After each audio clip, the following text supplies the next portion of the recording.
It is so exciting, and we've been so looking forward to welcoming you to the first ever First Generation Institute. My name is Kelly Collins, and I am an OLPD PhD student studying higher education. Additionally, I am a graduate instructor with Student Academic Success Services and the Lindell Academic Center, and I am also a First Generation Scholar. Hi, my name is Jessica Thompson. I'm a first-year student in OLPD's Higher Education PhD program, as well as an academic advisor in CEHD Student Services. I too identify as a first-generation student.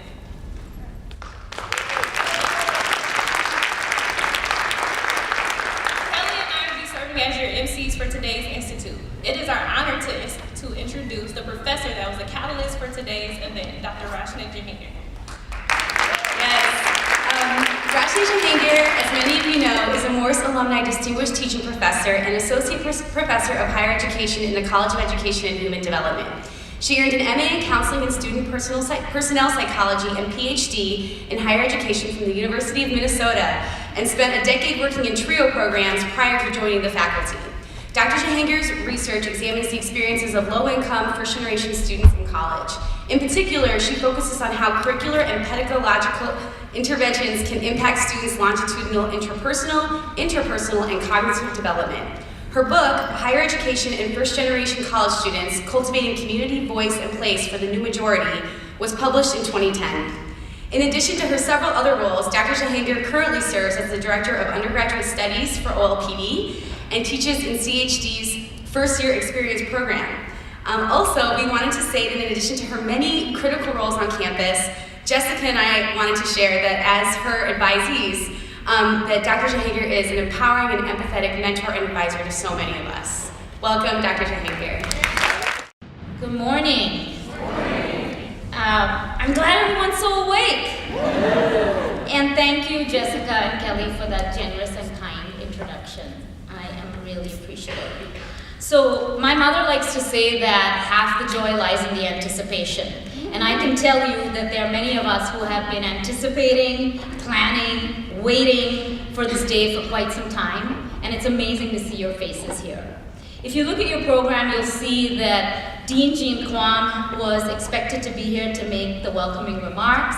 Unfortunately, there was a conflict in her schedule and she was called away, but I convinced her to make a video for us. So we're going to receive her via video and then we'll move forward from there. So, welcome Jean Kwam.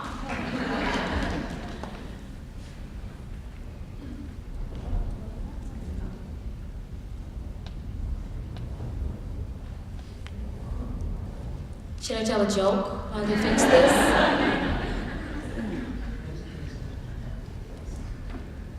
What did one math book say to another? I got problems. Or if it was a particularly introspective math book, it might say, I've got problems, but you've got problems too. I don't know. You can riff on this for a long time. I only know 3 jokes, so hopefully it's going to be fixed shortly.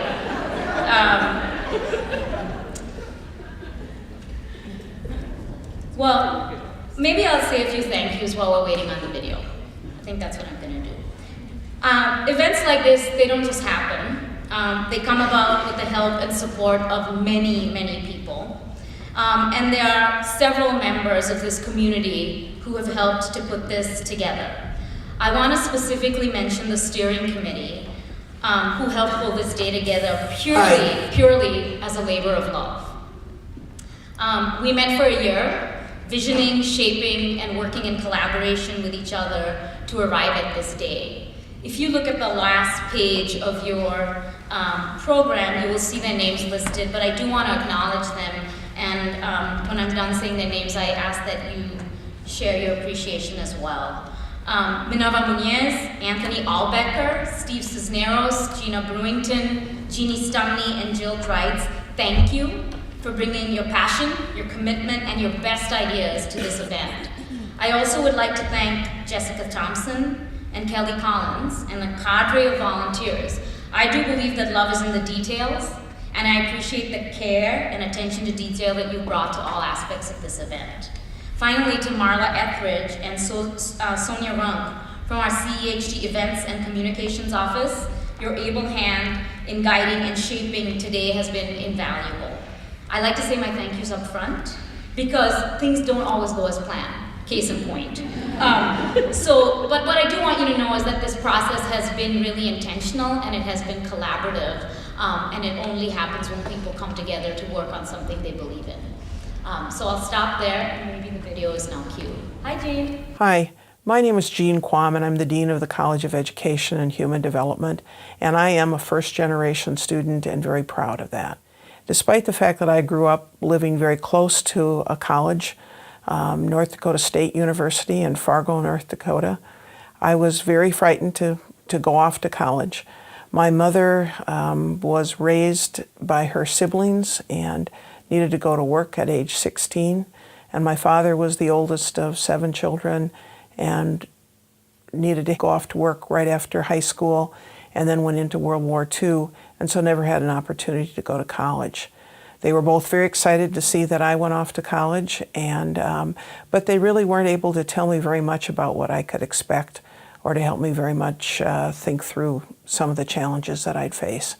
I still remember one of the early times, probably one of the first days of class, where I was sitting there with my book of all of the classes and the map of all of the buildings on campus and trying to figure out if I was going to have enough time to get from one class to another, and feeling very scared and not sure if that was really the right place for me to be. But it turned out to be a great experience, and with the support of a lot of teachers and staff and some of my peers, I managed to get through. So I appreciate all of you being here today, and I really hope that you have a great conference. And I'm sorry that I can't be with you. Thank you, Jean.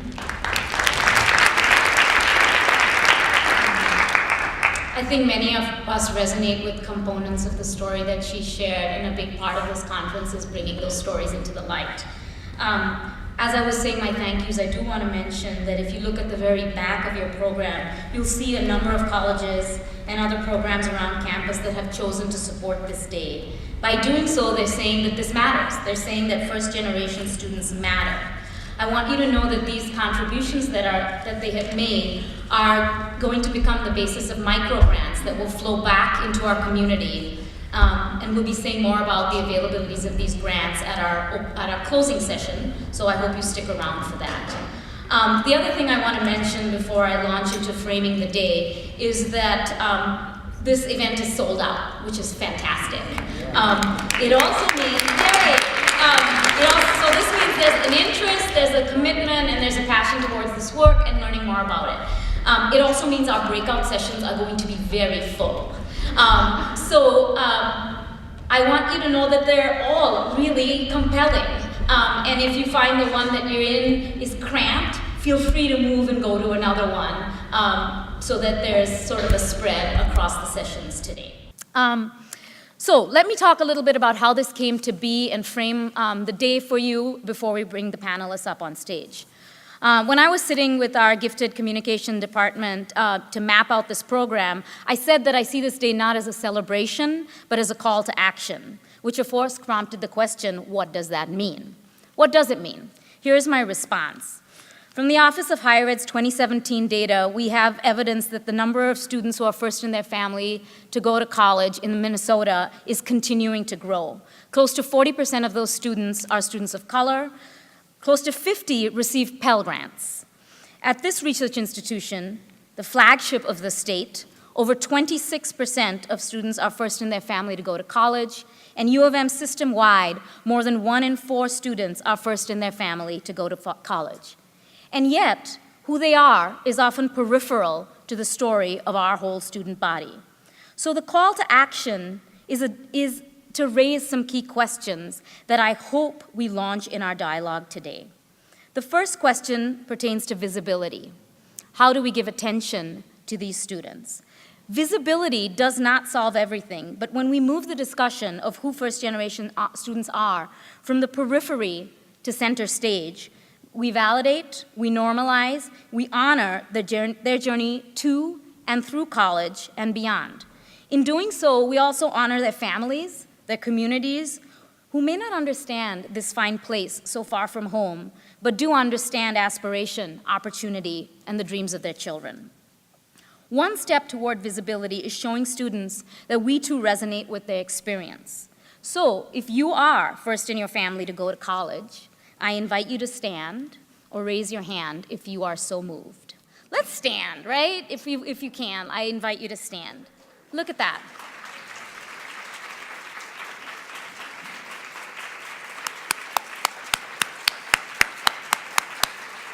Thank you. Thank you. My first boss and mentor, Bruce Shelsky, jokingly used to say that you are only an expert on campus when you're at least 50 miles away from campus. But if you look around you, when all of us stood up, you see that there is immense expertise in our midst, in this room. When you grabbed your name tag this morning or on your tables today, I hope you picked up these amazing first-generation proud and first-generation supporter buttons. I want to thank Leanne Malin and Laura Nygren from the Office of Undergraduate Education for designing them and creating them. I hope you wear them and display them as an effort to extend visibility of first-generation identities. We understand well the power of representation, and this is one small step in that direction. Tied to visibility is the second question, and that is of story. Who tells it and how is it told? For too long, the story of first-generation students has been a deficit narrative. Much of higher education literature has described first-generation students as at risk, suggesting that the students are at risk for leaving the institution, not meeting graduation thresholds, or otherwise lacking in key criteria that seemingly allows their peers to succeed. The problem with this type of labeling is first, that it suggests that the failures are inherent to the students themselves without attending to the ecology of their circumstances. Such labeling also places the onus of filling these opportunity gaps on the students rather than on the institutional policies, climate, and praxis that needs to shift to meet the needs of a new majority. Most damaging, it suggests that these students are not in fact, full citizens in the academy, a message that many first-generation students absorb as they grapple with imposter phenomenon in college spaces. So to work with first-generation students is to understand that their demography includes the confluence of multiple identities which have shaped and in some ways constrained their access to opportunity. It is also to see that they bring a great deal of cultural wealth in the form of aspirational, navigational, linguistic, and resistance capital to the academy. Third question is around resources. How do we use limited resources to engage in creative supports, and how do we lobby the powerful to employ resources to mind opportunity gaps that trip up students who have done everything right to get here? And finally, fourth, how do we engage in student-centered praxis?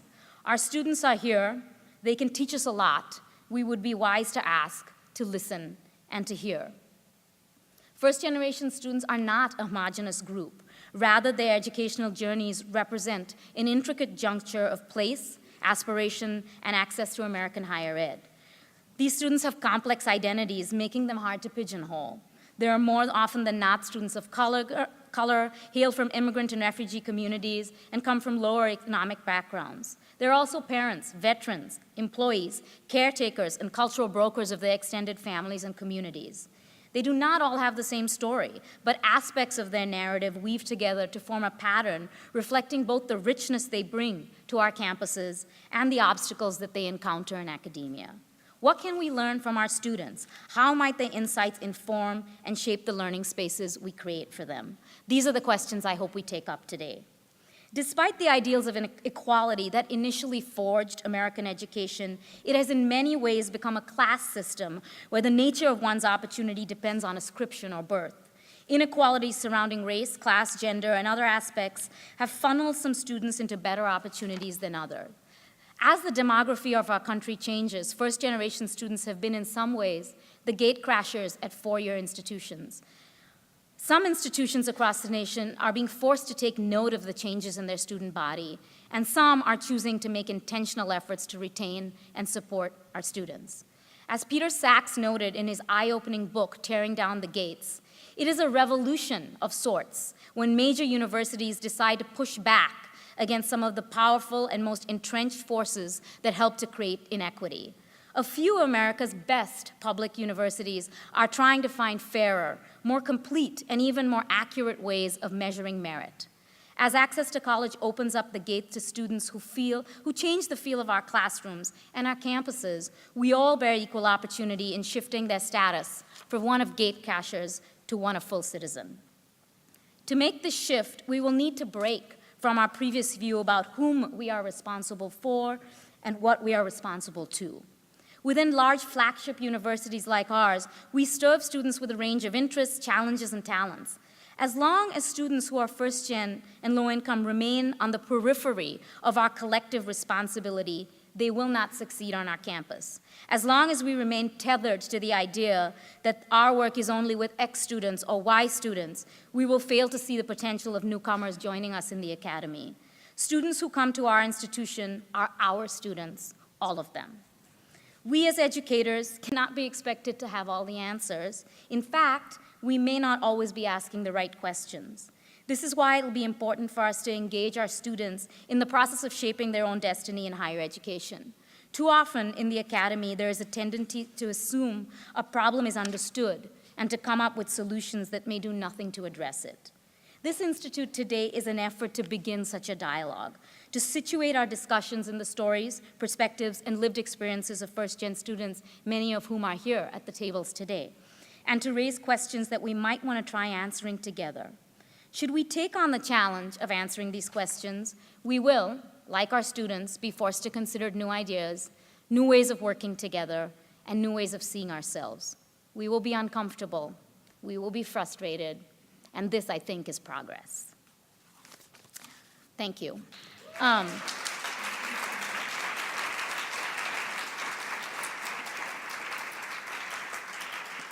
One of the things I forgot to mention is that we are tweeting heavily today, and I encourage it. We have our own hashtag, UMN First. We've also partnered with the Center for First Generation Students and Student Success out of NASPA, which is the National Association for College Administrators. Their hashtag is First-Gen Forward, so I ask you to at them. Is that a thing? Can I say at them? Just at them. Thank you, Joyce. Yeah, not at them. That seems abusive. So please do that as a way to spread the word for people who are not able to be here today. I am very excited to introduce our all-star lineup, our panel this morning. Before they make their way up there, I'm going to give you abbreviated introductions. You can read their more extensive bios in your program. I'm going to start with the 5 Minnesota stalwarts, whose work has focused on educational equity from K through 12 to college and beyond in many ways.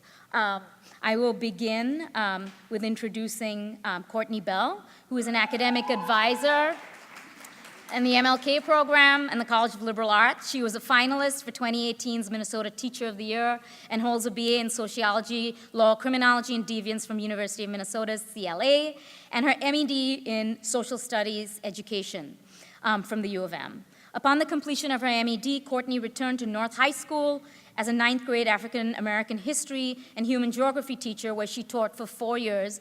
She's now a doctoral student in our educational policy leadership program at the University of Minnesota. Welcome, Courtney. I welcome also Dr. Brian Burnett, who is a senior vice president for finance and operations at the University of Minnesota.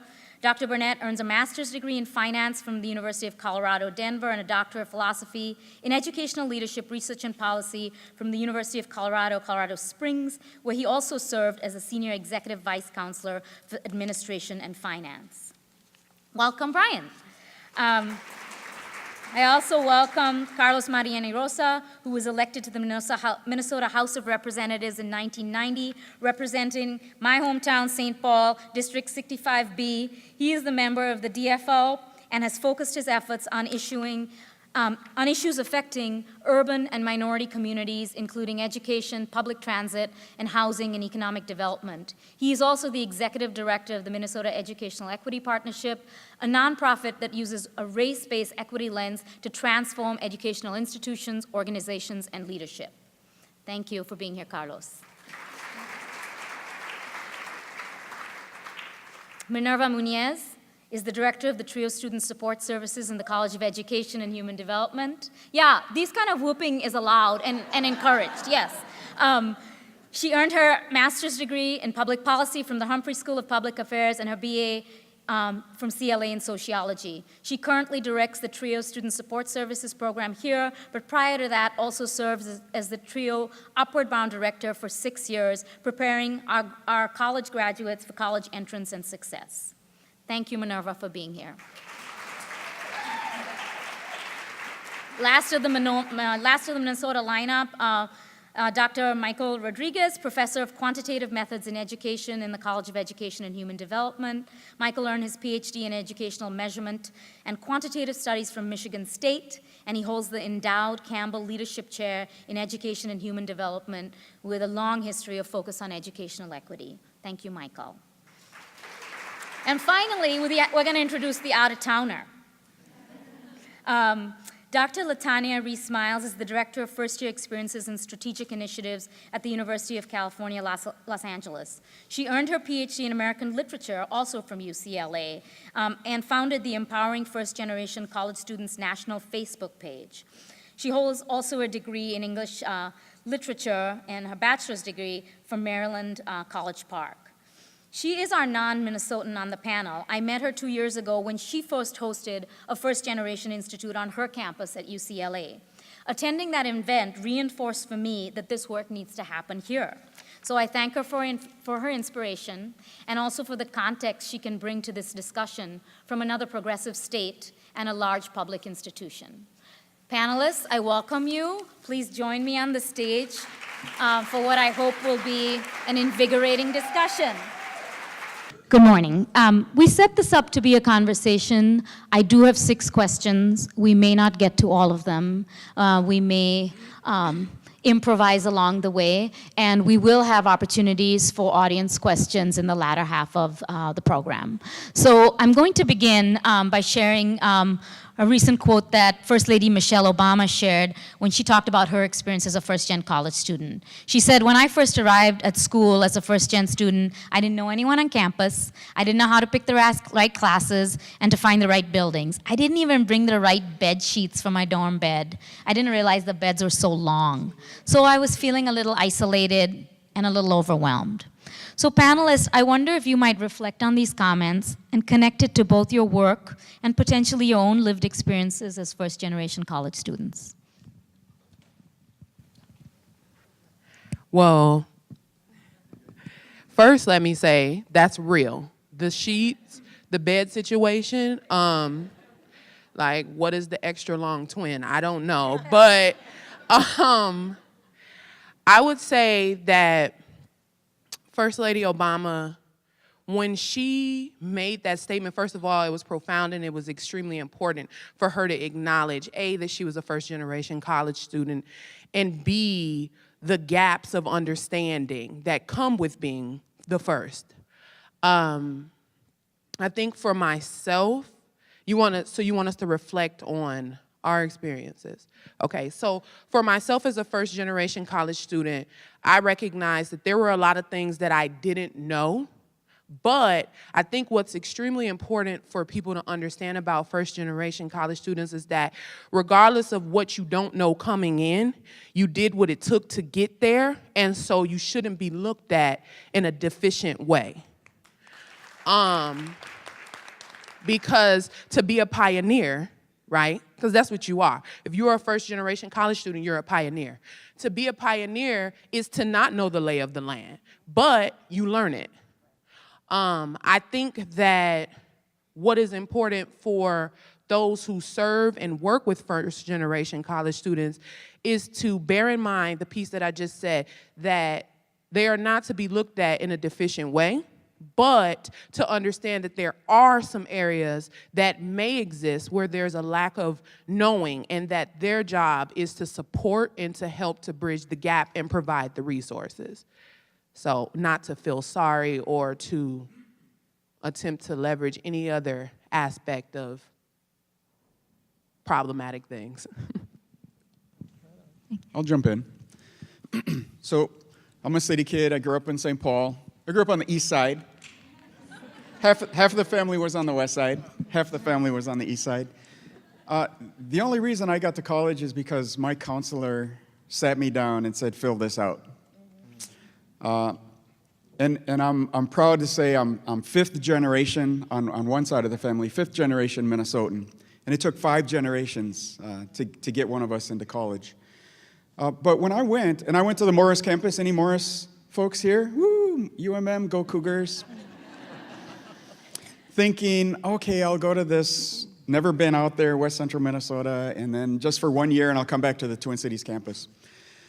But when we got there, those of us that were first generation, and particularly students of color, we created a community. And so my first year turned into a second year, and that turned into a third and fourth year. And many of us were planning to just go there to do our generals and then transfer to the Twin Cities where it's really happening. But it's a great opportunity to go to college, and we just recognized that. But we also decided to stay because we knew that there would be more of us coming, and we needed to maintain that community for the rest of us that were coming. And I think about that not only with my experience, my first experience on a college campus, because I appreciated the seniors and the juniors that were there, and that were there also for themselves, but also for us as we arrived on campus. And that really made it work for us, knowing that we were all there together, and that community was sustained because we stayed and we helped the next generation that came the next year. Yeah, I was, so again, my name's Minerva, and I currently direct the TRIO Student Support Services program, but would say that TRIO has been in my life in some way, shape, or form since before I was even here on campus. So I say this, so for instance, I was a first-gen low-income student, born in New York, moved to Milwaukee. Of like 17 cousins, I'm one of 11 to actually graduate high school, the first to get into college, the only one to have a master's degree.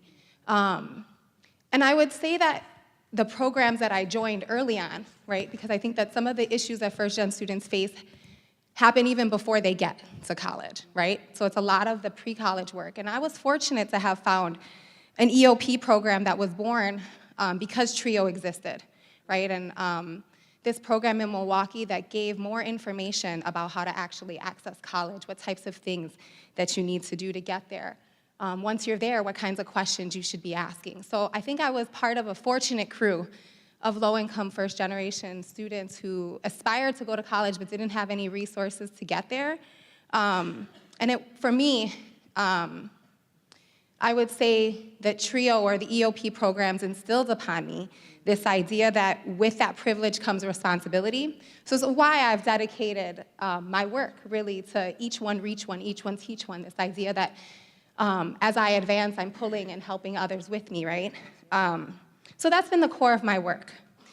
And what I see now, TRIO Student Support Services for the last 2.5 years director, is that first-generation students have been kicking ass their whole life.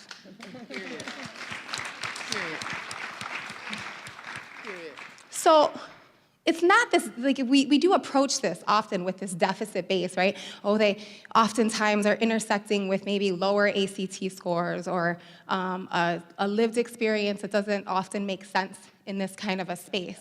But they've been fighting, right? So even though this institution may not lay out all of the explicit information they need to know, they're fighting to get through it, right? They're the leaders, they're the shapers, and they're the ones that we really need to center in this work and help elevate and advance. So when I say things like it happens before the first gen kind of experiences start before they even get here, I think of myself when I first got here and the small resources that I got connected with early on that had I not been connected with them, I wouldn't have made it. So for instance, I showed up here in my senior year in college or high school in April, not having made a decision about where I was gonna go to college, because I had no clue, right? I took a Greyhound bus with my little sister who was 9 years old to come tour campus, and I was rolling my luggage across the Washington Avenue Bridge with my sister, because we didn't know where we were going. And another Latina ran into us from the campus And we must have just had a look on our face like we were just like, I don't know. Because they took us in and they said, this is what you need to do. Sign up for this. Do this program, right? And that's the level, I think, of intervention that so many students still need here on this campus, is that connection to an individual, to multiple individuals, to an entire college that's thinking about them, right? And trying to take them from where they're at and recognizing these warning signs of like, hey, I need help, and then offering that help. I got into CLA. CLA wasn't the most welcoming space at that time. This was 99. But I got lost, and I found TRIO. So I didn't come in as a TRIO student, but TRIO hired me in my sophomore year. And they really helped me because what I experienced that summer was very much a first-gen kind of summer, right? That first year, part of this first-gen experience is not understanding things. I didn't understand financial aid, right? And the institution didn't understand how my lived experience may bump up against my being able to navigate financial aid because they weren't helping me. So I got a bill in May of my senior year for $2,500 saying they paid me too much money in my refund check, and I owed them because there was a miscalculation. I had nothing to do with that. I was 18. This was the first time I was experiencing this, and they said, you know what, you're not gonna take your classes next fall until you pay this. So I found TRIO after I had just struggled. I worked 70 hours that summer, every week, to pay back that $2,500, to be in here, to finish school, because it wasn't an option for failure, right? And then it was right after that when I was feeling like it should be done, when I found a community that said, we can pull you in. So Michelle Obama's absolutely on point. There are so many things around higher education that is not necessarily explicitly saying to students that don't understand the space, right? You need to do this. Step one, do that. Here's a connection. This person will help you. That's not happening as robustly as we need it to be. And there's so many small little obstacles. And it's not because they're not capable. It's just a lack of the right information about this world. So thank you.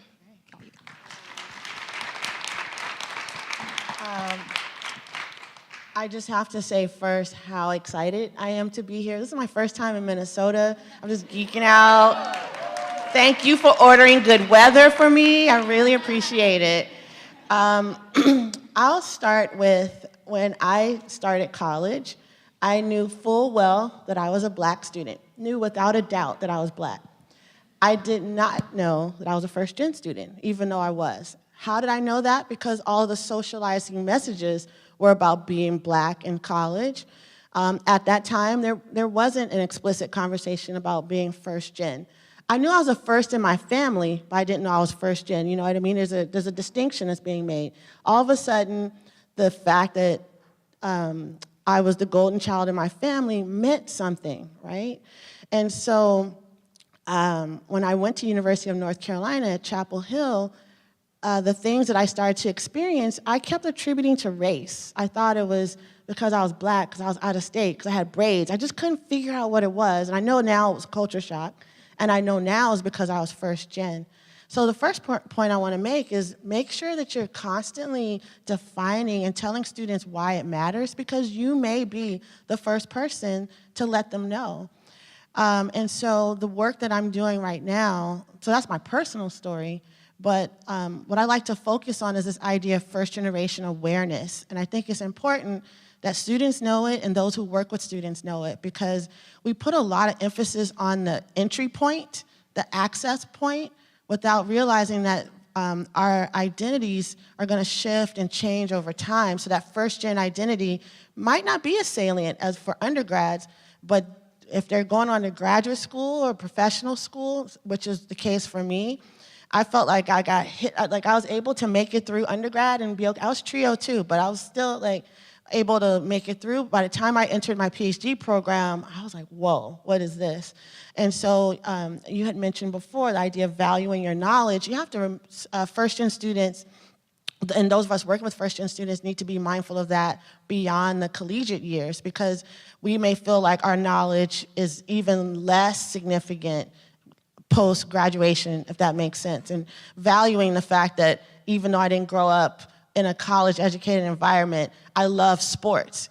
And that was important and valuable in my PhD program at UCLA.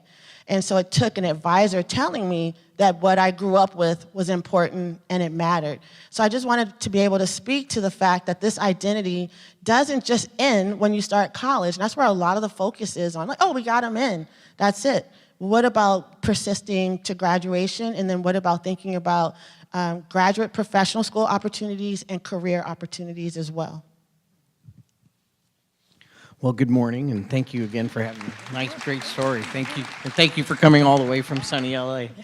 I have a little bit of a unique perspective, and it kind of starts with sports. I'm a big sports fan, and when I was in junior high, growing up in Colorado, I ended up going to a wrestling tournament at the campus of the University of Colorado at Boulder, and I had never seen a college campus like that ever.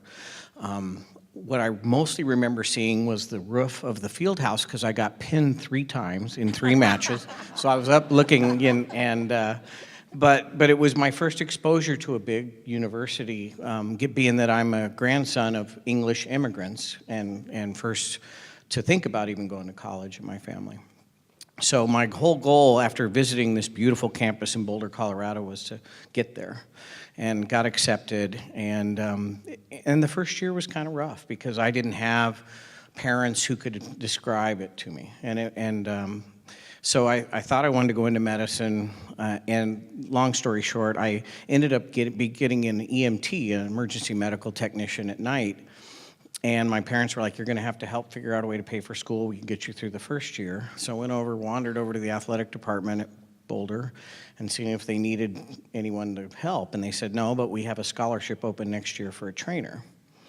Well, I ended up spending 4.5 years being a sports medicine on the football sidelines at Boulder and with the ski team and with the women's basketball team and the track teams, and paid for 90% of my school, and was just blessed to be a student worker. And part of the way I got through was the connections with other first-gen students who were on the sports teams, but also the staff. And what I take from that, and what I've tried to do is I've joined higher education the last 15 years of my career, is the faculty are absolutely critical to any institution of higher learning.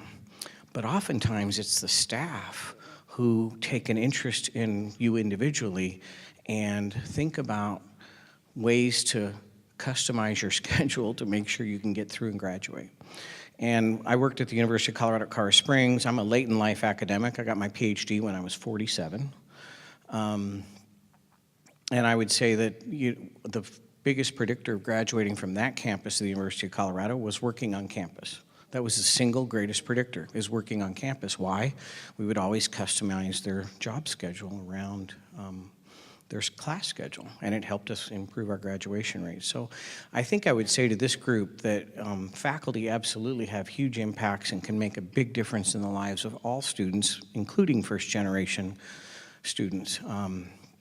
But I think I try to remind my staff members, and I have about 4,000 staff members at the University of Minnesota that work for me across multiple areas, that they too have a role in helping our students see a future for themselves. And if it hadn't been for that, I don't know that I'd be sitting here and being very honored and blessed to serve this great university in the role that I have today. And it wouldn't have been possible without the people, the staff people at the University of Colorado at Boulder, and even the existence of a place called the University of Colorado Boulder for me to be sitting here today as the Chief Financial Officer of this university. So thank you.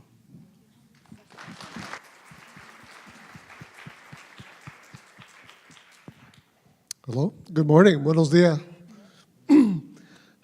First of all, thank you, Roshni, for the invitation to be here and to share some thoughts.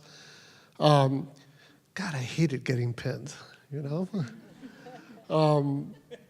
I'm the son of Puerto Rican immigrants who came in the 50s. They came separately, met in the States.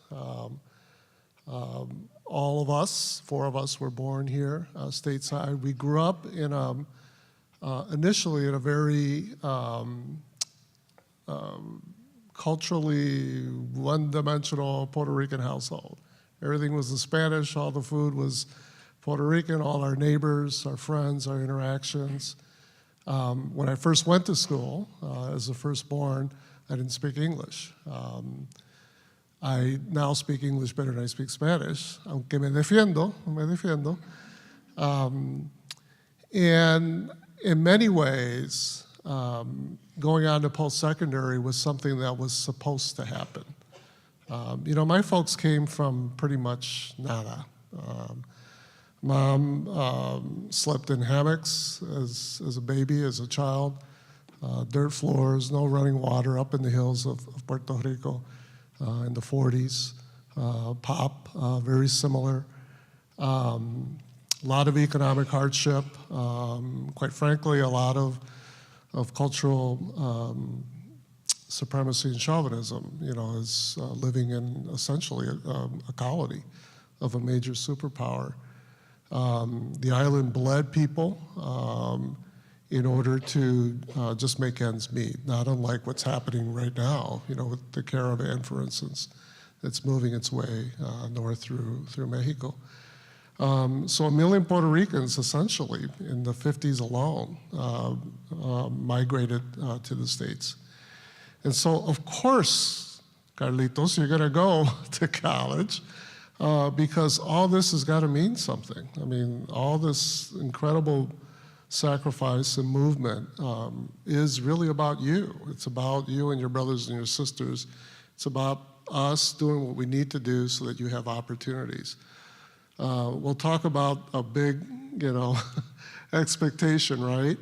And yet, we embraced it with a lot of love and understanding and hope. Having said all that, let me say this. As I was being recruited, I went to McAllister College over in St. Paul. And as I was being recruited, the first thought I had, and it's a longer story, but the first thought I had was, this can't possibly be happening. Not to me. And I remember arguing with the Mac grad who did the hookup for me. And he was a really great guy, John. And I remember actually telling him this. I said, John, you know, you white guys are so funny. You know, what makes you think that someone like me from this neighborhood would have the opportunity to go to the school that you went to? That they would even be interested?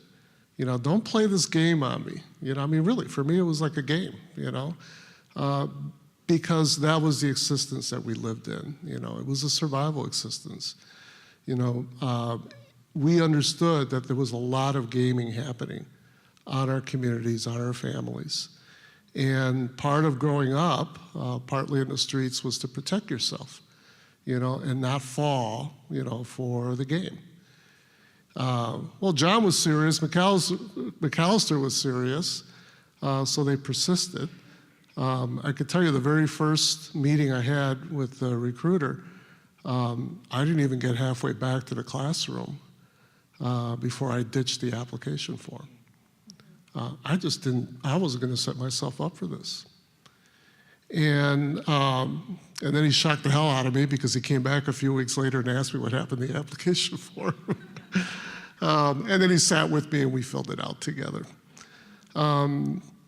So I guess the first thing, really, that there's a couple of stories there. One is that there's definitely a story of a big expectation born out of a lot of struggle, a lot of dreams, big prices that people were paying. And there's also a story of being a person of color, being a Boricua at that time, and wanting to be very careful about not, frankly, getting screwed by the system. And interpreting an opportunity as a possibility of getting hurt. And the other story was the persistence of that particular institution to understand all of this and say repeatedly, no, we want you. We want you. So when I arrived on campus, and my bed was too small. When I arrived on campus, The question for me by then wasn't, why am I here? Because I had gone through that sort of gauntlet and accepted that the school really truly accepted me and wanted me. The big question, to answer the latter part of your question, which is, how does that inform the work that I do? So there's really two narratives here. The big question I had is, why?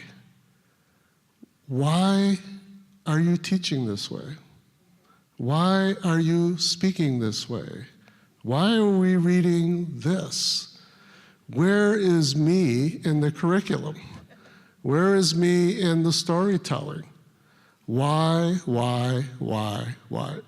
I spent all my years as an undergrad constantly asking why, getting in trouble often for doing it, and decades later, I'm at the Minnesota legislature asking why.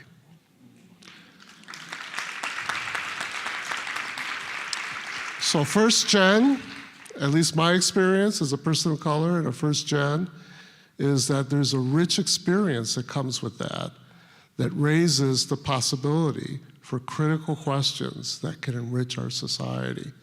And I think as we exist in these campuses, in these institutions, then I really think that the ultimate awareness of the institution is to look at that as a blessing and cultivate that big question of why. Thank you. I'm going to skip over question 2 for now. So much of your thinking has got me thinking a little bit about question 3 and the ways in which your dialogue has raised sort of the inevitable push and pull of this identity. On one hand, this immense navigational capital that our students do have. As Minerva said, they've been kicking ass forever. And on the other hand, the imposter phenomenon that plays out when you're in an environment that where nothing seems to reflect your very being. And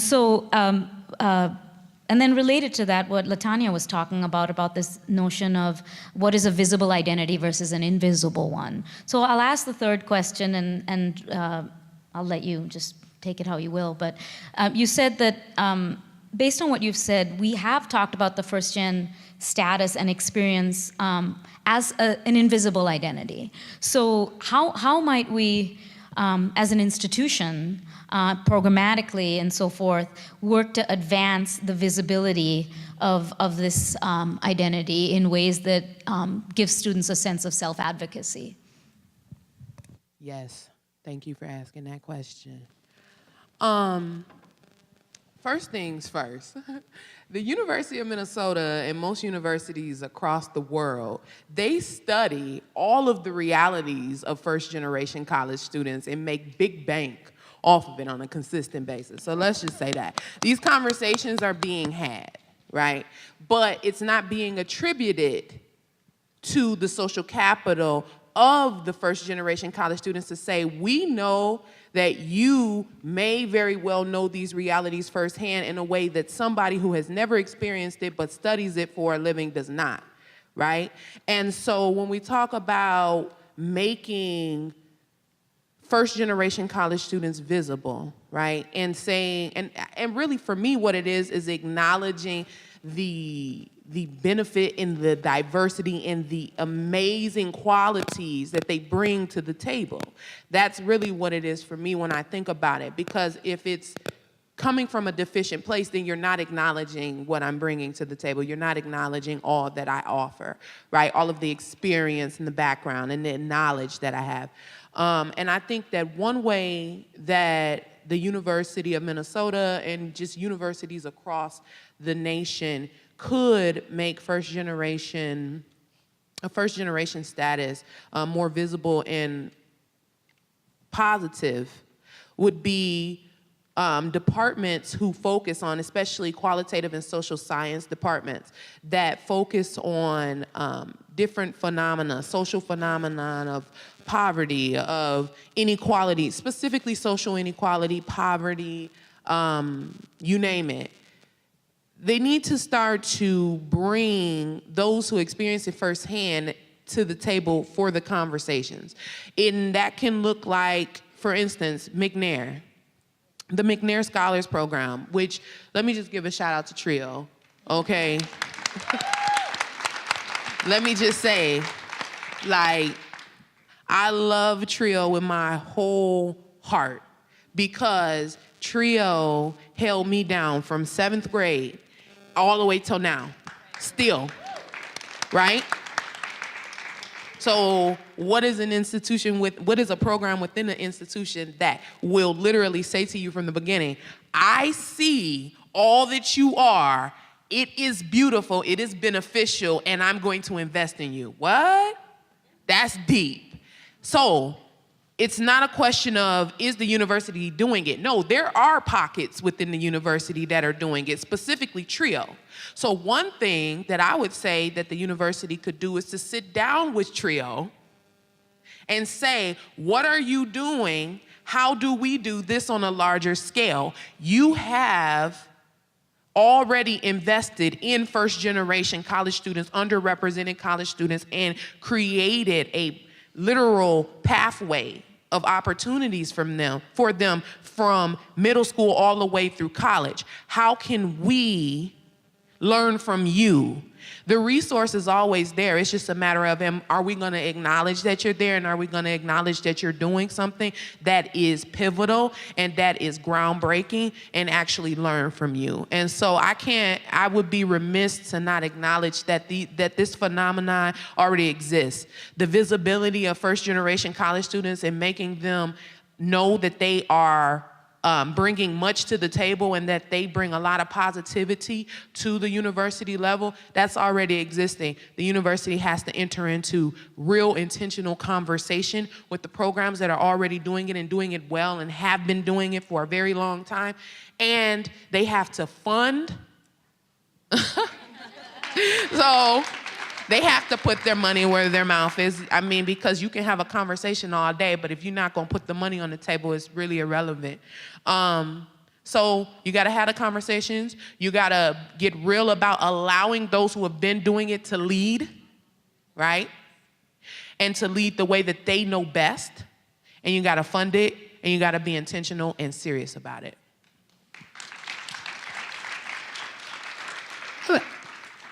I would like to echo the money part. And I've been on this campus for 19 years, and I think 18 of that trio has specifically been in my life. And I've seen a lot of different initiatives come and go across campus that are aiming to serve similar populations of trio, so first-gen low-income students. I would say two things. One is, our administrators at the highest level need to be better trained in understanding first-gen students. And if you're an administrator in the room, I hope you're paying attention, because often what happens is we're missing the mark in our programming, in our intentionality around services. We like to do this idea always, right? We want to do more with less, right? I've heard so many people push back against like cohort model programs because they're too expensive, right? But that is the level of intentionality and investment that needs to happen, right, with these populations in order to better serve them, in order to better advance them, in order for them to feel like this is a place where they have ownership and responsibility over. And I see those types of programs continually dwindling, right? Yeah. Trio, for instance, and I mean, we talk about how great Trio is, right? Let's put this in context. Trio is a federal grant subsidy to the University of Minnesota and other institutions that is designed to say, hey, we recognize y'all are not doing so well by first-gen low income. So here's $500,000 a year extra for you to do better, right? The intentional ideas of this money was never supposed to be 40 years later, the federal government is still subsidizing this work on this campus, right? Wow. It's supposed to be integrated now. We're supposed to be doing this. But instead we said, oh, that's that work over there. Let them do that work. That's not our work here, right? There are lots of spaces across campus that are now talking about first-gen low-income students. But as somebody who's been here for 19 years, that is new. That is not the norm here, right? As we've started to talk about it more, I do see more resources popping up. So things like this, starting the conversation is key, but I look around and there's people who are supposed to be here who are not here. And that is very disappointing. Yes. Because this direct service level, yes, we need to do this work directly with the students, but it is not the students that are the problem. It is the institutional structures and policies and the way that we do business. That's the issue, right? And that's what we have to address as an institution in addition to serving the students on the day-to-day. It has to be both at the same time. And I see us making progress. There needs to be more. There needs to be more resources. And I think that as a decentralized campus, we need to figure out how to harness collaboration and partnerships differently to reach more students broad. My program serves 150 students each year.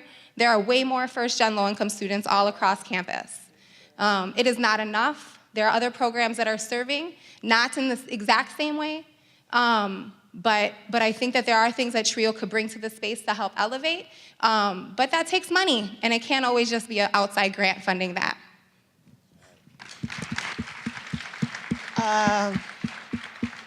Thank you so much. I will take it in a slightly different direction to talk a little bit about my campus. The initiatives that are happening at UCLA, those first-gen specific ones, are about 2 years old. And I think some people may be surprised because they might say, oh, UCLA, of course you've been doing first-gen work, right? So progressive. Well, on the one hand, yes, because we've had TRIO for a really long time, and then there are other sort of pockets that have been mentioned. But part of the challenge has been we haven't been naming the identity. What we've been doing is using code words, students of color, underrepresented. Of course, back in the day, it was minority programs. So to specifically address the question, I think we need to name who it is that we're trying to serve, and don't be afraid of it, and don't think that those students are somehow going to feel badly about being a pioneer, right? Which had been mentioned before. And so I think that is what's happening that's new, perhaps, is that we're saying who it is that we want to serve. I think we've had the opposite approach in the sense of we'll have a good program and hope a first-gen student stumbles along. You said you wandered your way in to find it, as opposed to saying, hey, first-gen student, we want you. This is how we're defining first-gen, and this is why it's significant. I'll give an example. So we all know high-impact practices include study abroad. And so what we'll do is an integrative model, is we'll say, oh, we'll have a study abroad program, and we'll hope some first-gen students show up, right? So what we started to do is have a study abroad program for first-gen students. It's right on the flyer. We'll say, hey, first-gen students, are you interested in studying abroad? We define first-gen on the flyer, so there's no mistake. Is it me? Is it me? Yeah, you. And then our conversation is about what it means to be first-gen and study abroad. It is not the same kind of conversation that you would have with my children who are in college. It is about how do you negotiate? How do you make your family feel like you're doing something that's academic and not just wasting time and money? Or even if your family is supportive, how do you ease your own guilt about doing something like first gen? That is a very specific thing that we're talking about. So that's where the directions I would like to see head, is that we're actually naming the identity, why it matters, and being really explicit about it. This university is both the land-grant and the research university for the state of Minnesota. And on this campus, I think many of you know, we have 19 colleges just on this campus alone, and hundreds of centers. I think what we've got to do is raise awareness among our folks, our staff and faculty, about first-gen students. And, you know, candidly, we should think about starting it at new employee orientation. We made a big effort last year to implement, for the first time, mandatory training for sexual misconduct in Title IX, and made it mandatory for the entire workforce. And that was a new thing for the University of Minnesota. And trust me, I was the one tasked with getting that done, and we are there, and now we're working on how we implement it. But I think we need to back up and make sure that as we onboard thousands of new employees every year, we're the state's 4th largest employer. We're the 4th largest employer in the state of Minnesota.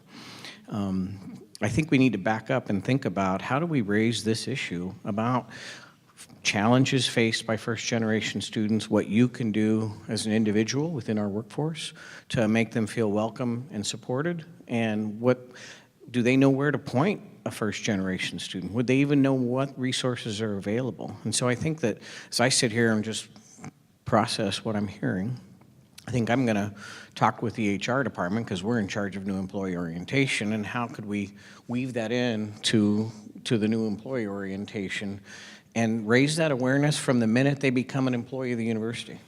And That's amazing. I have two thoughts, two reflections on the question about first-generation status sort of being hidden or kind of in the shadows. I am really blessed to have been raised in a household with 4 generations. I lived for 12 years with my parents, my brothers, my parents, an uncle, my maternal grandparents, and my maternal great-grandmother. And so I think of myself as being sort of multi-generational. Right? I am 5th-generation immigrant from Eastern Europe, what was at the time Prussia, and a 4th-generation immigrant from Northern Italy, and a third-generation immigrant from Central Mexico, and a 1st-generation college student, and then a 1st-generation graduate student. And every day I walk onto this campus,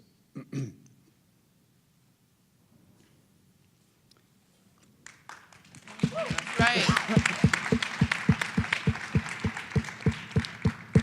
and it's not always easy because the community that I grew up with, the family, it's not here. My family's not here. But for the first time this year, I have a niece and a nephew who are in the College of Education and Human Development.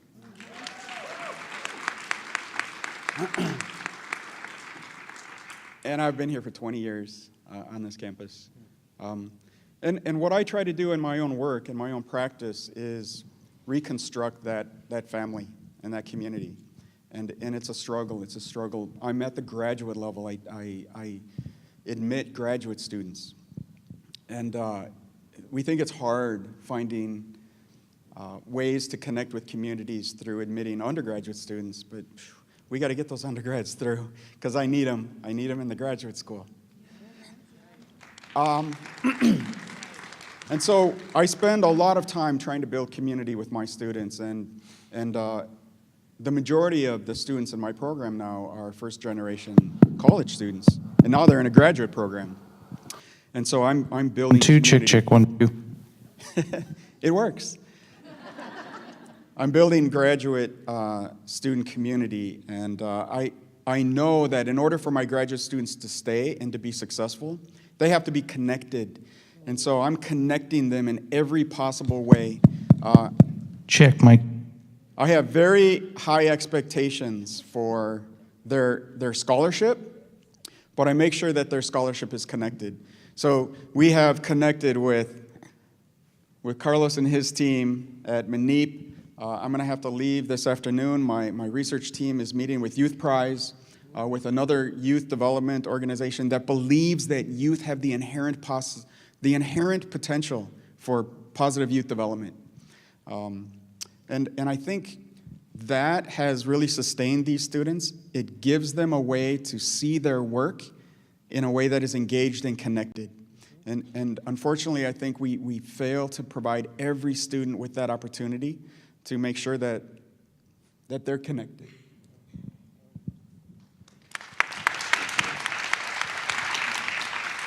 Well, right on, Michael. I really love that notion of, and we are the state's major research institution, that idea that we would use that presence to be relevant with a population of students, which probably is just going to grow. Just look at the demographics, right?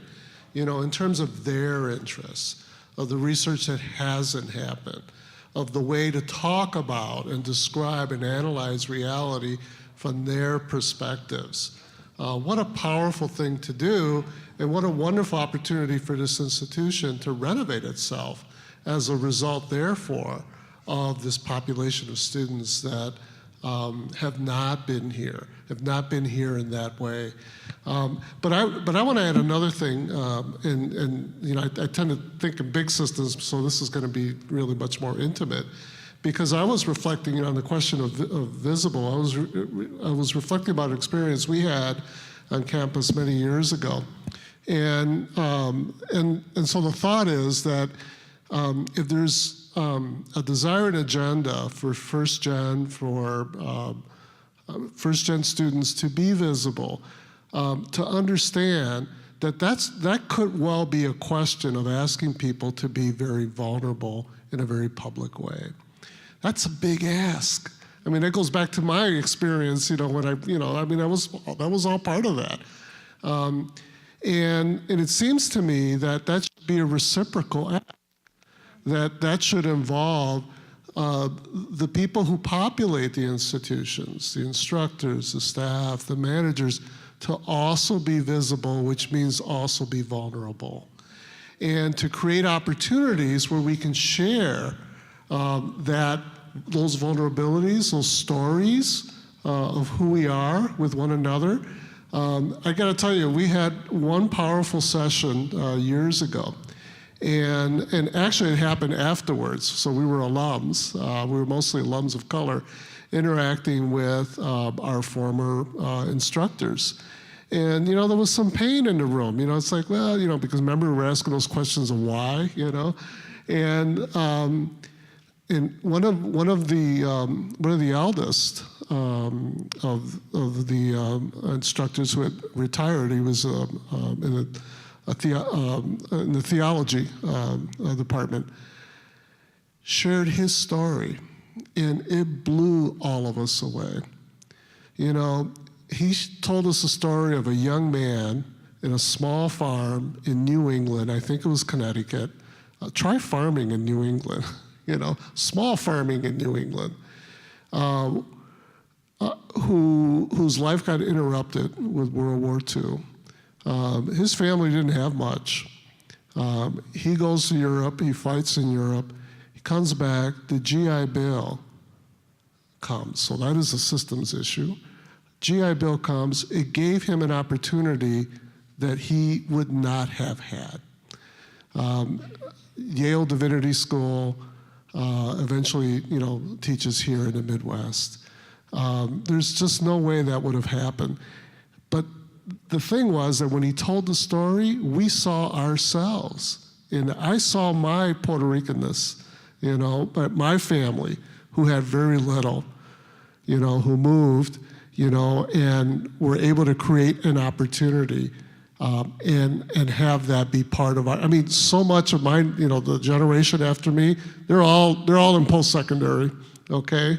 My daughter is considering a PhD. She just got her master's at the University of Illinois, Champaign-Urbana. Our family now talks differently as a result of that. Anyway, the point is that session wound up doing a lot of healing as we're sharing with one another. These elder white guys, you know, former farmers from the 40s, you know, with this much younger generation, you know, that were post-secondary in the 70s, you know, in the 80s, whose own kids were now about to go to college. It creates community, it creates power, it creates synergy. So let's not forget, I would argue then, the opportunity for those kind of intimate, creation of that intimate space where we can tell one another's story and see one another in the other's story. Thanks so much for saying that, Carlos. One thing I have been struck by in our conversation today is the degree of vulnerability in the panel itself, which I hope we think a lot about.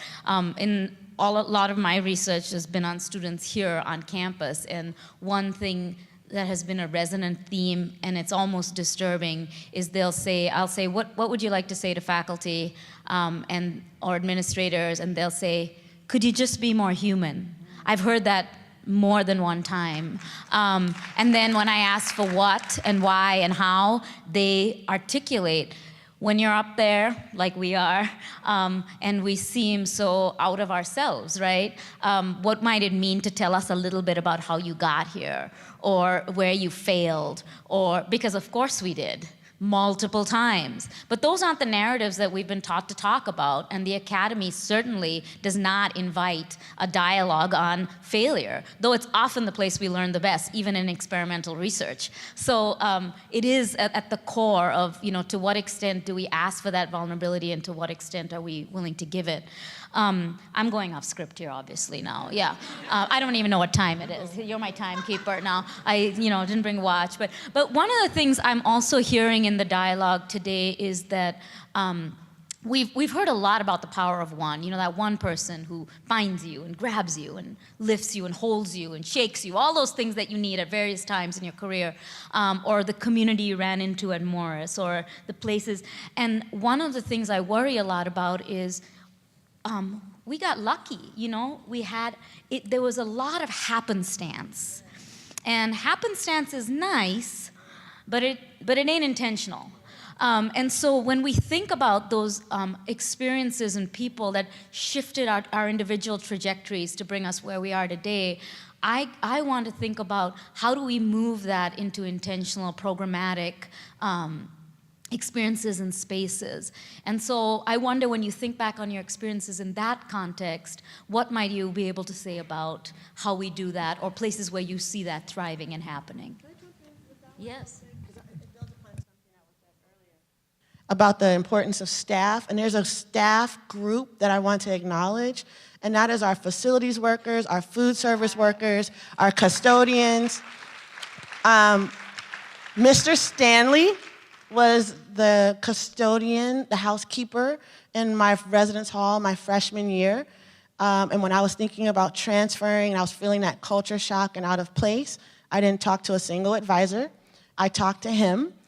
He was a person that, looked like me, and that work was work I was familiar with. This kind of work my family did. I come from a working class background. And so I think of that one-on-one relationship I had with him, and I wrote him a note when I left. And some of the things I'm thinking about now is, how do we intentionally work with that group of staff as we're talking about HR and things like that, as we're inviting staff to be advisors and mentors. We're overlooked. That's an invisible population that we're overlooking. And so how do we acknowledge them? How do we bring them into conversations like this? Our students tell me that's the group that they feel comfortable, like the first landscape the first group of folks that they meet. When we're talking about first-gen students and actual navigation and being comfortable, who better knows our campus than that group of folks? So I just want to especially acknowledge them, that's all.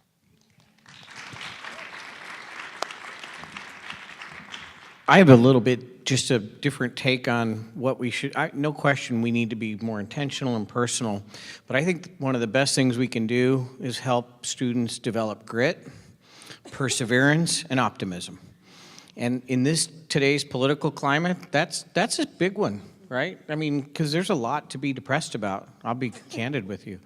But I think that there's a really good YouTube video about grit and work that's been done, academic work that's been done about grit, and it's, I just think we've got to help our students not take no for an answer, push, and not lose sight of the goals.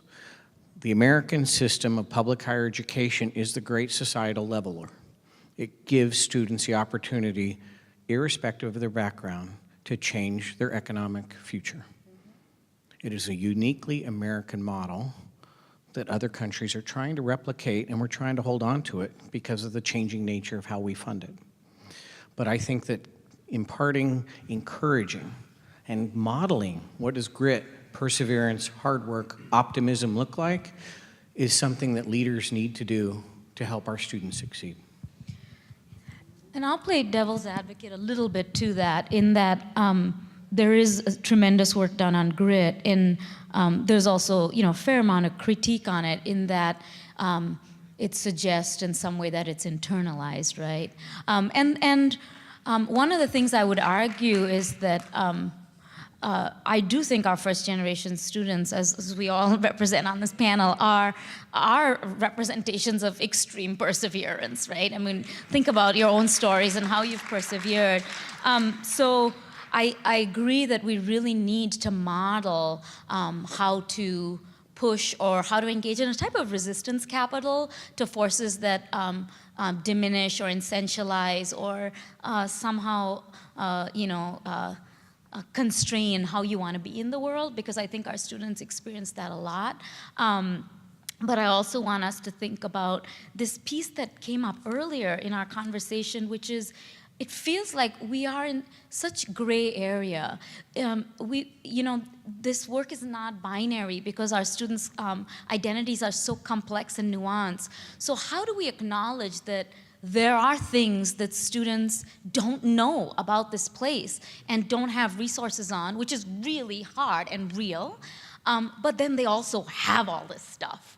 And I feel like that work of bridge building between those places is at the core of what we're trying to do. And I don't claim to know how to do it, but I do feel like that's that part that I am interested in for us to try to think about. What is that? How do we do that bridge building in some way? Yes. Thank you, Rashni, for that point about what is already within, right? So I'm gonna put I never take my teacher hat off, first of all. Yeah, I don't even need to put it on. I'm always Miss Bell. And so I'm gonna speak from the perspective of my scholars who are not here in this space, but absolutely deserve to be.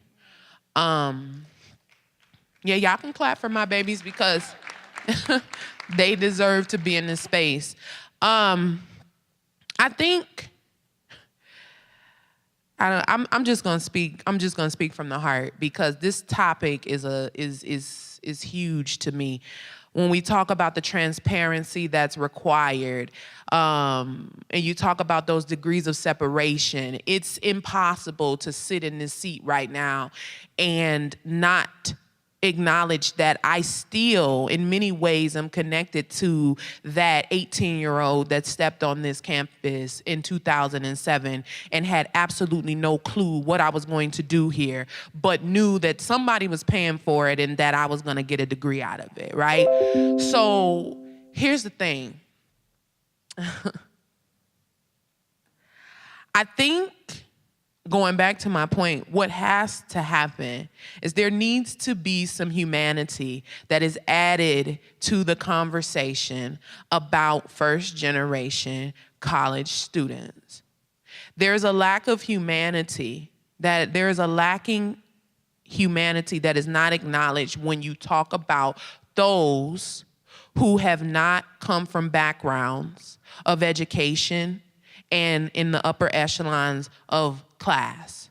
There is a deficient way of thinking about us, and it frames the entire conversation from the time that we are in kindergarten all the way to the time that we arrive on the doorstep of the university.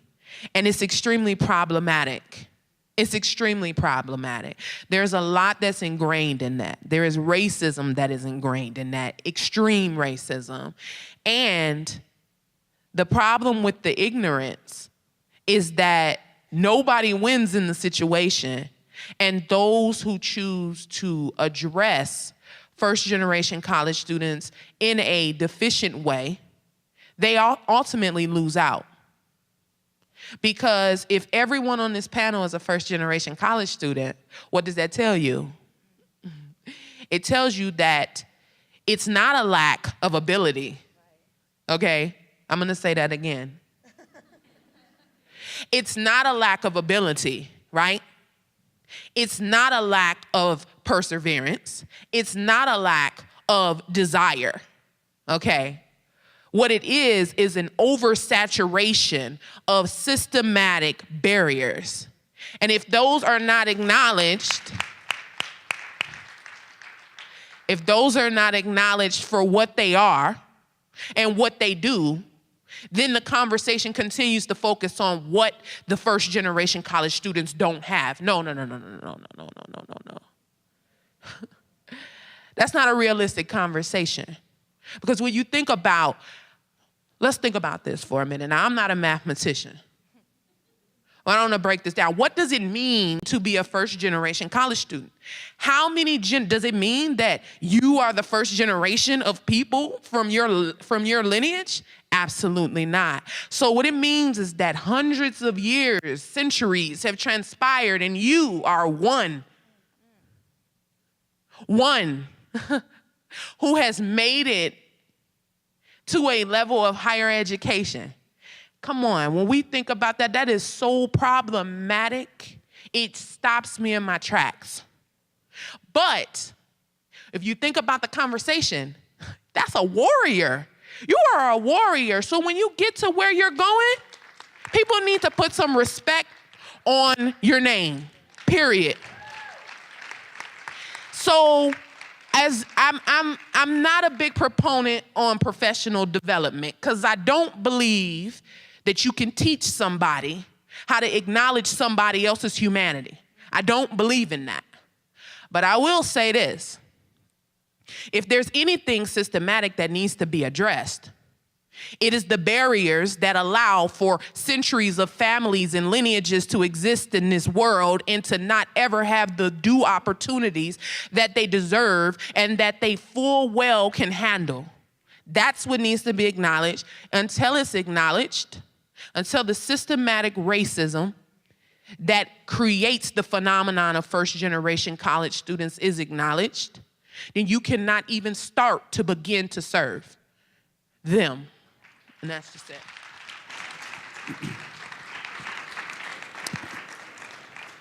Yeah, so I think a lot about admissions, and we're about to enter admissions into our graduate program and have those conversations. And so this all kind of reminds me about how we look at potentially successful college students and how we identify them. And so, first of all, shout out to Trio. Because, and I've been really fortunate, and it's a way for me to continue to connect. When I was in the master's program, I am also a Humphrey grad. I tutored for student support services. And they introduced me to Upward Bound. And then I started tutoring for Upward Bound. And my first job after my master's program was to work for a year with Talent Search. Talent Search digs down into the middle schools. And in fact, one of my middle school students who used to come and see me after school and always bring his homework is now works upstairs for me, and he has his master's degree from 1991. And I'm really fortunate to be able to mentor, not every year, my summers are kind of busy, but when I can, mentor McNair students. And to see that pipeline grow. But we also know that we have a lot of first-gen folks have a lot of characteristics that are seen as deficits. And we see these because you have to translate for your parents. You have to take multiple forms of public transportation to get to school. You live in multi-generational homes. You face obstacles and challenges every day, and all of those things we add up to deficit after risk factor, instead of acknowledging the skills that first-generation students are building because of it. They are multi-generational collaborators. They are multicultural communicators. They are innovative problem solvers, collaborators. These are skills that not only we want at the university, but we want these in the workforce. And these are the skills. I am blessed in so many ways. I got to go see Hamilton, and the line in Hamilton was so awesome that immigrants get the job done, and so who really gets all this work done? we need to reframe the way we think about identifying talented folks and identify talent. On NPR this morning on my way in, they were talking about the lawsuit that's underway at Harvard and recognizing the 400-year tradition of Harvard and the fact that, yeah, Harvard continues to privilege children of their graduates and donors. And I'm like, that's news? Really?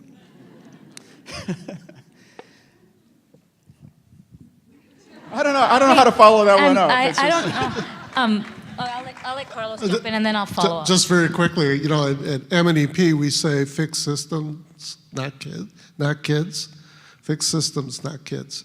And so I think, you know, a lot of what, and I'm really challenged, sister, I really appreciate you, you know, shouting this out, that, but I look at it both as a struggle and an incredible opportunity. And the incredible opportunity is for this institution to redesign itself. And so the whole notion that there would be first generation raises a whole bunch of questions, as has been shared here. So how do we align our public institutions with the realities of the people so that we can fulfill what we say we have in common, which is we're a people of justice, of equality and equity and opportunity? Do all our institutions reflect that? I think it's a wonderful opportunity. I also think it's challenging as all hell, you know, because there's more than just academics that are involved. We know this in K-12. You know, you can do a lot with teacher training. You can do a lot with how you restructure schools, absolutely. And you got to deal with the issues that Michael talked about. You know, stable housing, stable employment, you know, discriminatory practices toward their parents, you know, disparate health access, et cetera.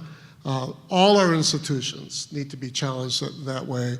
This institution, my small college, similarly, needs to be challenged to redesign and in many ways both reaffirm and redefine what their mission and purpose is. Yep, go ahead. I guess I would say that part of, I think, the work that needs to still happen on this campus is doing the work, is integrating more first-gen work into and being more explicit about, you know, these barriers and obstacles and the bureaucracy that students have to navigate. I think about, you know, the financial aid system, right? It's very behind the scenes, and you don't know about it until you run into a problem, right? Which we know for students is something that could stop somebody out. It could make them not continue on, and not just here, but like stop their education forever. Because a $10,000 bill for a low-income first-generation student is a stop. Like, that's it. They're not gonna do education anymore, right? I mean, I think about these calls that I get from other TRIO directors that have students that come to this campus, right? So I'm talking about Upward Bound programs or talent search programs. Their students come here and they're not in my program. So they'll do things like, oh, well, this kid stops going to classes in February and now has a housing bill that they never paid, and they never finished their financial aid because the verification process was too complicated and they didn't understand how to fill it out, or they couldn't get their parents' tax information. Who's working with them on this, right?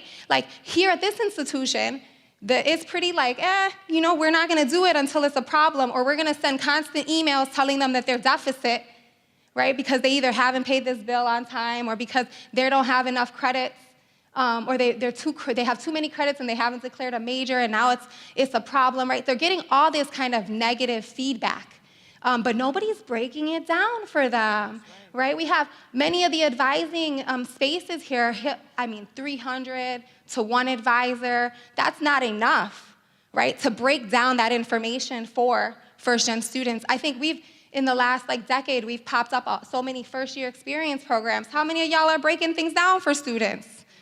Or how much of it is just a faculty member that's like, oh, I have this great topic and I'm gonna be the best person for this student, so I'm gonna do this, right? But we're not actually using the spaces that we're funneling them into to do the work.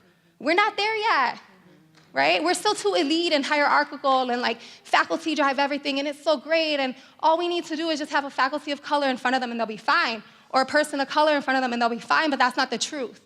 Right? We need to be better about integrating at the grassroots level in all aspects of our work, from orientation, from recruitment and admissions, everything. Even I think about we lost general college, and I know like some people get tired, I think, of CEHD people bringing up general college. I get that. But general college was a college that was doing pipeline programming, that was in the schools, that was educating counselors, that help start these programs that were bringing immigrant students into this and being the most successful when they got here, but that's because that work started when they were 13, 14. Where's that work? Where is that work? We're not doing it. Thank you.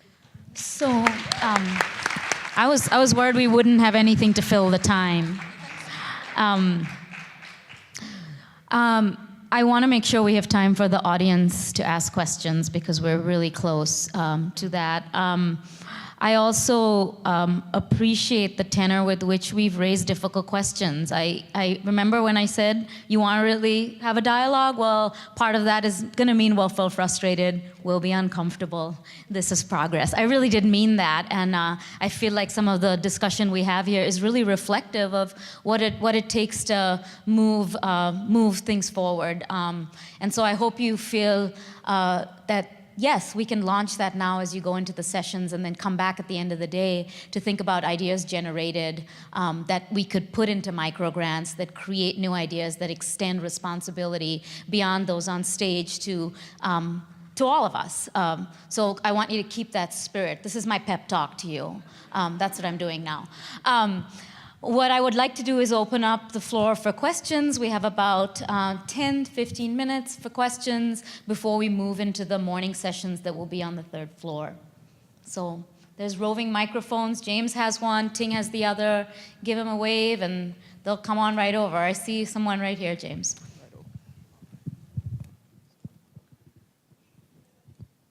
Hello, my name's Brian. I'm with the College of Education and Human Development. My question is for Carlos and Michael. Both of you commented about relatives that you have that are now college students, and I'm wondering if you could comment on how their experience is different than yours or was. And this is for Michael specifically. You'd mentioned thoughts on admissions and Harvard's admissions. I had previously been at a university, Vincentian University, whose mission was first generation, and they've been doing this for many years, and they favor first generation applicants.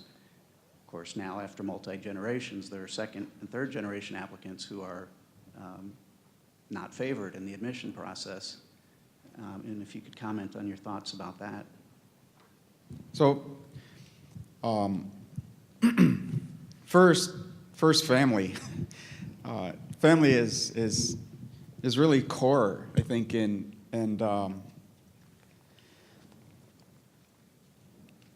they can call me for lunch. And how amazing is that? My nephew just the other day sent me a text, hey, are you free for lunch? And just for me to be here, to do that, is like incredible. Let me just make a comment about the admissions, because I appreciate this idea of this intentionality and focus on first-generation applicants.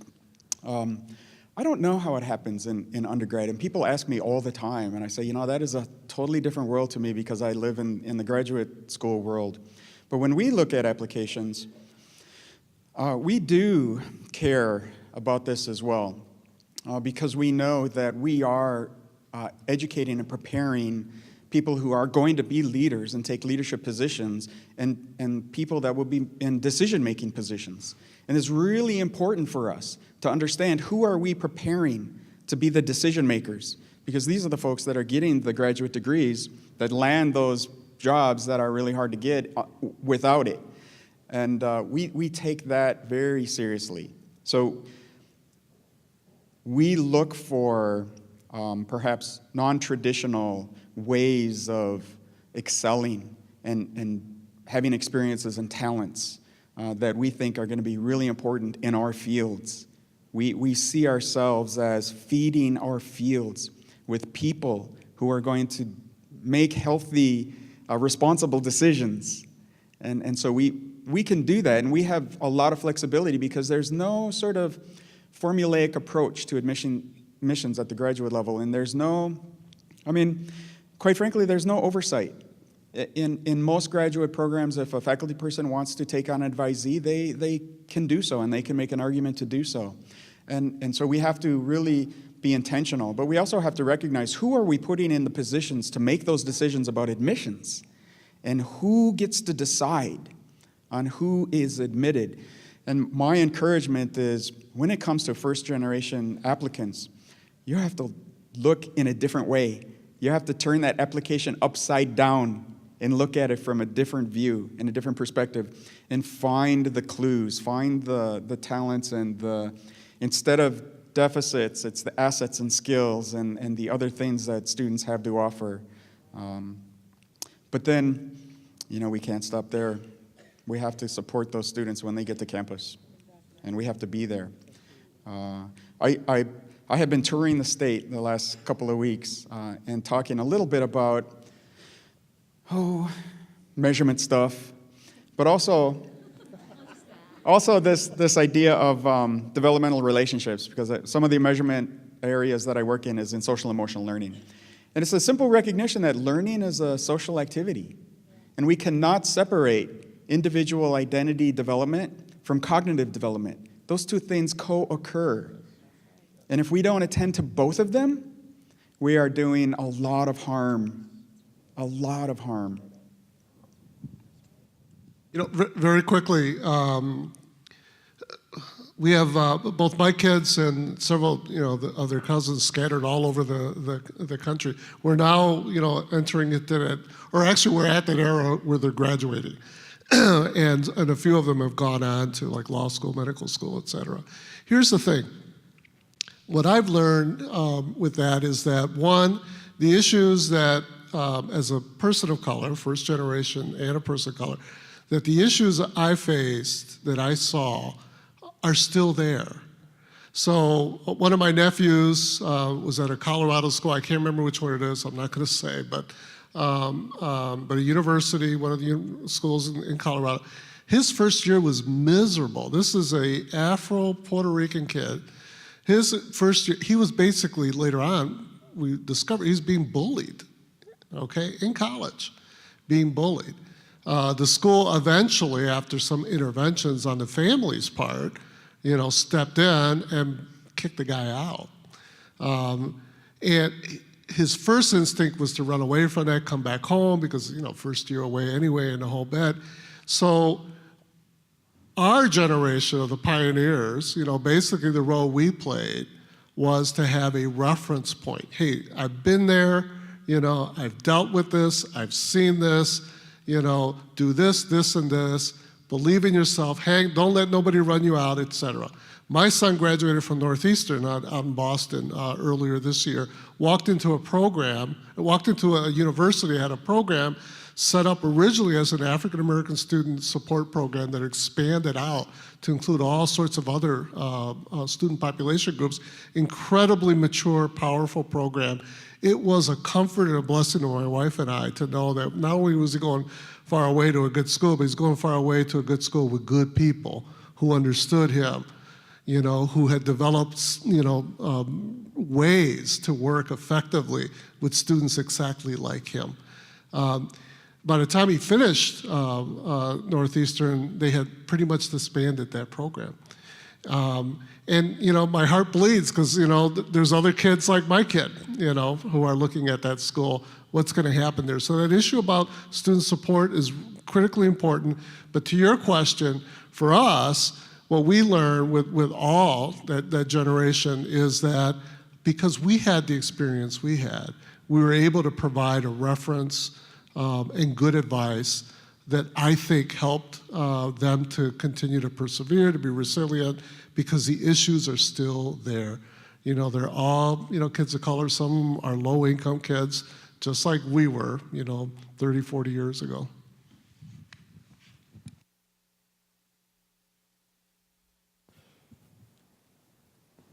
Good morning. My name is Christina. I'm a therapist at Boynton. I just got hired in May, so I have some observations, and I've only been here since May, so.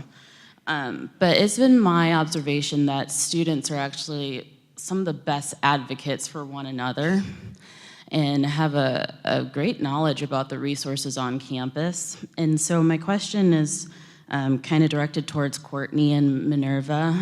What can we do to create a student culture where students who are either first gen or supporters know how to support one another, and in both moral and like actually pragmatic ways? Like your story about coming across the bridge and somebody just saw you, like even to make students aware of what to look for, what questions to be asking one another, so that they're like, oh, you're first gen, these are probably some of the things you might need, like come to the mess hall with me, or let's go do this. So I don't know, our students are great. Like in therapy at Endpoint, we see it all the time. Whole roommates, like 4 of them will come at the same time for mental health just because one person is struggling. So our students are great. How can we make them more aware and help them be advocates for one another? I can talk from what TRIO is trying to do. So one of the things that Roshni has helped with TRIO program, and this started 5 or 6 years ago, so before I was running the program, but there's a 1 credit class, right, where we're talking about them understanding their identities, intersectional identities in relation to this institution, right, which creates really nuanced conversations and awareness for themselves. And it's only a 7-week class, it's the start. So we're starting to have those conversations, like first gen is never even defined for students, right? Most of the time, it's a label that's attached to them at admissions that no one ever tells them that label has been attached to them, right? And so half the time we're out here talking about, oh, first gen, and they don't know what that means. So we're trying to be more explicit on our end with what does that mean, and why were you identified as such? I think that you starting those conversations, and then creating spaces across the span of their existence on this campus where they can cross-mentor informally, right? I think that one of the issues that I bump up against as a first-generation low-income Latina woman on this campus is that everything gets so formalized, right? It's so like, we have to do a lecture presentation on XYZ. Where I see so much growth and cross-mentoring happen are more informal spaces. One of my advisors, Greg Sawyer, he leads a space every Friday where students just come eat pizza and talk about their life, about their experiences on this campus, and they're cross-advising. They're like, hey, you know, I didn't get into this major and I'm struggling, and another student is gonna give them advice on, well, this is what I did when I was in that, right? And so there's a few different spaces that are popping up across campus that are like that. I think CLA does Freestyle Fridays, right? Yep. That's the MLK program. Shout out to MLK out in CLA. That's Courtney's program. I just want to jump in and say that some of those folks whose programs you just featured are presenting today. Yeah. So if you look carefully at the agendas, you'll see there is a session that features courses that engage students in thinking about their identity, so that it's kind of like stuff that you felt your whole life, but actually somebody's putting words to it, and then you go, oh, yeah, that's why I was feeling like this and that. And what that does then for a sense of advocacy, self-empowerment and advocacy, and then also these informal spaces as models or attempts to respond to questions, not as exemplary, perfect programs, but programs that have popped up because there's been a need, and that people have been willing to take that on. So look for those today. Yes, and thank you for asking that question. And just to speak to my team, okay, MLK. All right, so as Minerva said, Freestyle Fridays, which is founded and directed by my sister and colleague, Melanie Johnson. You also have different programs on campus, such as AFAM, which is headed currently by Dr. Tabitha Greer, specifically for undergraduate African-American students or students of African descent, and that's an affinity space. I mean, the spaces are everywhere, but to answer your question specifically, I would say one of the most important things is to create the space, and the students will come, because I think that that's where that transparency comes in, and the importance of when we are in these spaces as people of color, and we have the opportunity to reflect upon what our experiences have been at this university or others, that we have to create the platform for others who come behind us to ultimately have a space of affinity and to grow. And so, yes, shout out to everybody that's doing the work that's here at the U. I also want to give a shout out to the Common Ground Consortium program, which is one of the greatest reasons why I'm here in my doctoral program. Dr. Naeem Mayun and Miss Serena Wright, they also offer affinity for Black graduate students here at the U, and it has been a sacred space, to say the least. And then, of course, I have to give a shout out also to the Black Student Union. The Black Student Union is an umbrella organization that has been an affinity space for over 50 years now, as well as the MLK program, as well as, one more, PES, First Year Experience course, which I teach. That course is a class, it's affinity in the form of a class, because these are first generation college students, most of color, who are experiencing the U for the first time, and the whole class and the whole curriculum is set up around how to survive and thrive here at this university. So thank you for all of the people and all of the programs I mentioned and didn't for the service, because it is important. Thank you. I think we're going to have to stop there because we do have to move on to our sessions.